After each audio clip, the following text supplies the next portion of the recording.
Good morning, everybody. This is Justin with Coast Morning Report, and today we are joined by Robert Moynier, local realtor at Barnes & Associates Realty, and he's going to be talking to us about one of his passion projects, things that he's involved in, Estero Bay Community Radio. And why don't you tell us a little bit about your involvement there, Robert? Sure, Justin. Thank you. Happy to do that. So Estero Bay Community Radio is based in Morro Bay.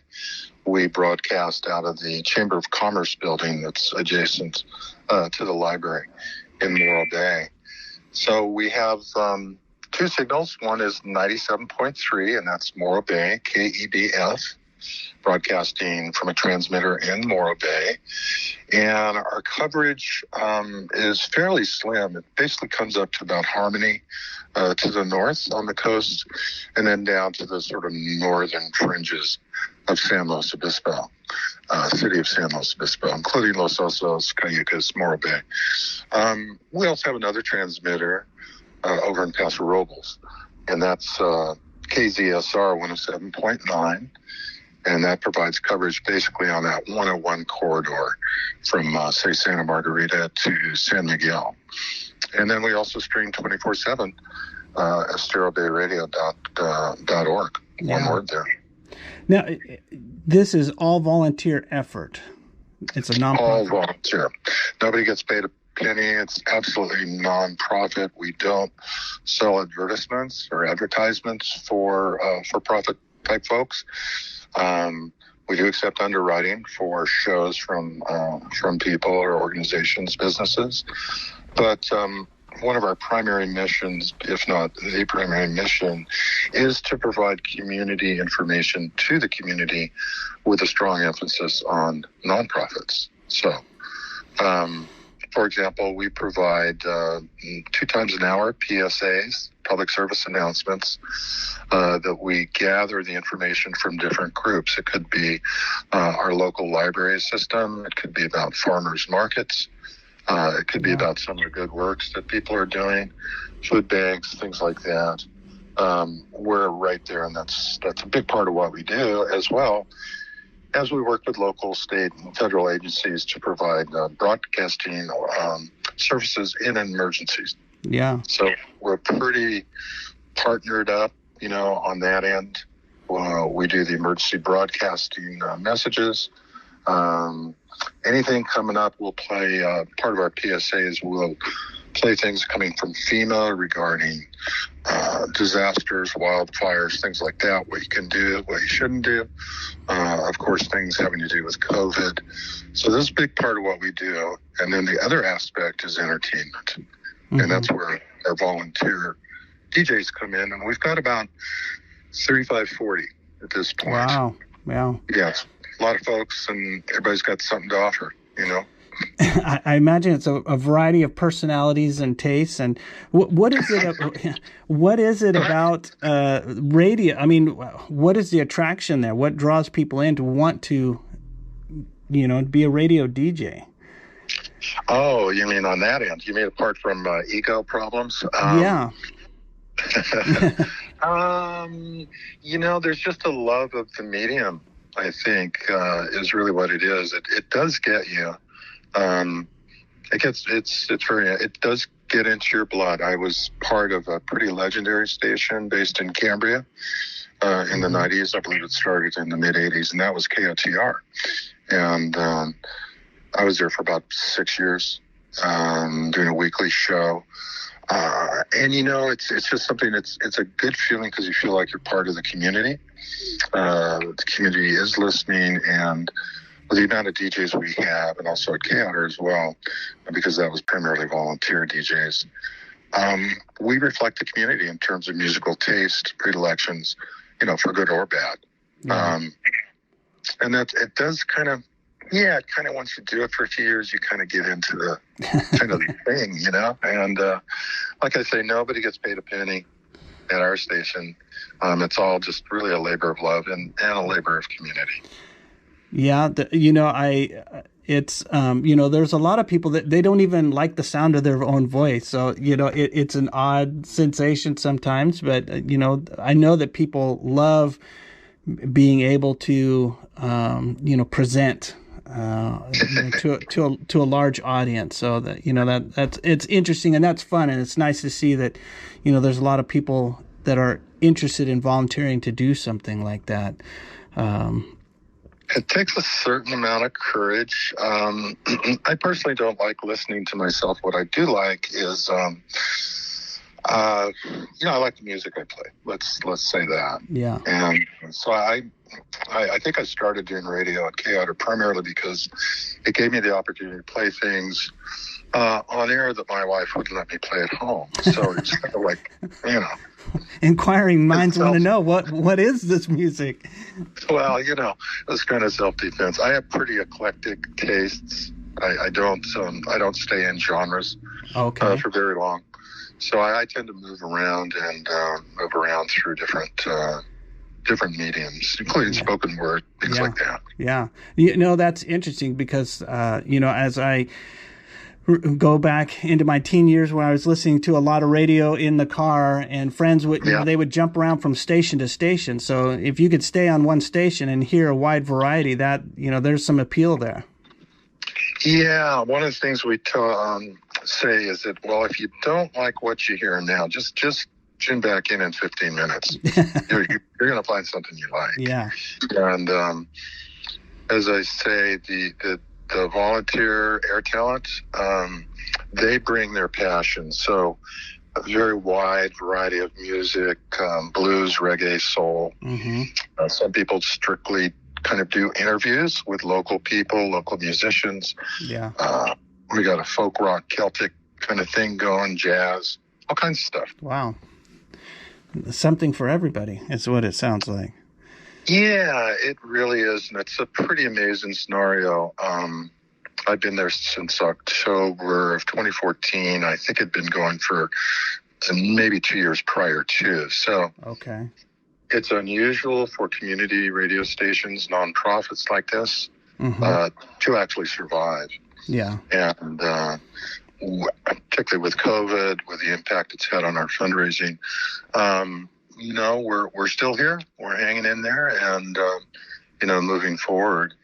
And it's, our budget is very small, and we're totally dependent upon donations, 100%. Do you do kind of an annual fundraising drive, or is it how do you operate that?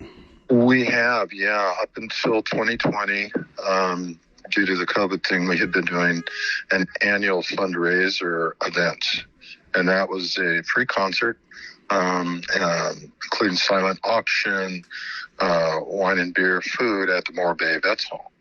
And that has been very successful for us in the past. We pretty much bring that place to capacity. We have great bands and great food and whole 9 yards. And that singular event is the most important part of funding our budget, probably 50+% for a yearly annual budget. So because of COVID, we couldn't do that last year. So we had to scramble around. And then we had another one, our sort of follow-up was scheduled for October 9th, and we've just, within the past few days, made the decision to postpone that because of this latest outbreak.